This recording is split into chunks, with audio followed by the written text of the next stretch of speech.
পৰিয়ালৰ লোকে সংবাদ মাধ্যমক অৱগত কৰা অনুসৰি পুনৰ বহিৰাজ্যত সন্ধানহীন চিলাপথাৰৰ যুৱক। পৰিয়ালৰ মাজত হাহাকাৰ পৰিস্থিতি, বিচাৰি উলিয়াবলৈ চৰকাৰলৈ কাটৰ অনুৰোধ। অসমৰ পৰা কৰ্মসংস্থাপন বিচাৰি বহিৰাজ্যলৈ যোৱা যুৱক সন্ধানহীন হোৱাৰ খবৰ নতুন নহয়। বহিৰাজ্যত সঘনে সংঘটিত হ'ব ধৰিছে অসমৰ যুৱক সন্ধানহীন হোৱাৰ ঘটনা। বহিৰাজ্যত কৰ্মসংস্থাপন বিচাৰি গৈ পুনৰ এজন চিলাপথাৰৰ যুৱক সন্ধানহীন হোৱাৰ ঘটনাই চাঞ্চল্যকৰ সৃষ্টি কৰিছে। এইজন চিলাপথাৰ সমপায় গাঁৱৰ যুৱক উত্তম ভৰালী।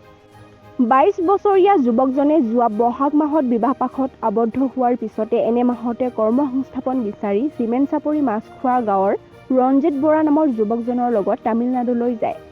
তামিলনাডুৰ কাঞ্চীপুৰম জিলাৰ কয়ম্বটুৰৰ ওচৰৰ ভেংকাডুৰ নামৰ ঠাইত ইউনিটেক নামৰ কোম্পানীৰ শ্ৰমিক হিচাপে কৰ্মৰত হৈ আছিল উত্তম। যোৱা শনিবাৰে তেওঁৰ পেটৰ বিষ হোৱাত পুৱাই চিকিৎসালয় বুলি ওলাই যায়। তাৰ পিছৰে পৰা যুৱকজনৰ কোনো সন্ধান পোৱা নাই আৰু পৰিয়ালৰ লোকৰ লগতে তেওঁৰ লগত থকা লগৰীয়াসকলৰ সৈতেও যোগাযোগ নাই। সেই সন্দৰ্ভত তেওঁৰ লগত সহবাস কৰা লগৰীয়া কেইজনে তামিলনাডুৰ শ্ৰী পেৰুম্বাদুৰ থানাত এখন এজাহাৰ দাখিল কৰিছে যদিও আৰক্ষীয়েও বৰ্তমানলৈকে কোনো সম্ভেদ উলিয়াব পৰা নাই। আনহাতে যুৱকজনৰ নিৰুদ্দেশৰ খবৰ পোৱাৰ লগে লগে তেওঁৰ পৰিয়ালৰ মাজত হাহাকাৰ পৰিস্থিতিৰ সৃষ্টি হৈছে। যুৱকজনক বিচাৰি উলিয়াবলৈ অসম চৰকাৰক কাটৰ আহ্বান জনাইছে নিৰুদ্দিষ্ট উত্তমৰ মাতৃ আৰু পত্নীয়ে। যদি কোনো লোকে উত্তমক দেখা পায় তেন্তে পৰিয়ালৰ 6901581866 নম্বৰৰ খবৰ দিবলৈ ৰাইজলৈ আহ্বান জনাইছে। উত্তম ভৰালী বহাগত ৰঞ্জিত বৰাৰ লগত চেন্নাই কাম কৰিবলৈ গৈছিল।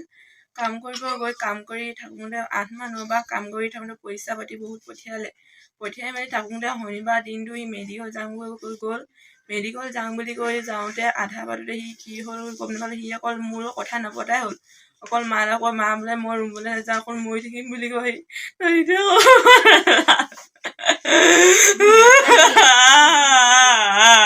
মোৰ ল'ৰাটো বহাগত চেন্নাইলৈ গৈছিলে, তাতে কাম কৰি আছিলে।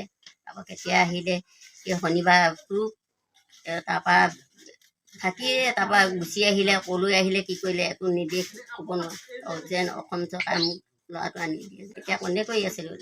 তাৰপিছত যেতিয়া মোবাইলটো ছুইচ অফ হ'ল তেতিয়াৰ পৰা কণ্টেক্টটো কৰিব নাপালোঁ। আছিলে আৰু হেৰি মা মই মৰি থাকিম বুলি কৈ আছে জানো।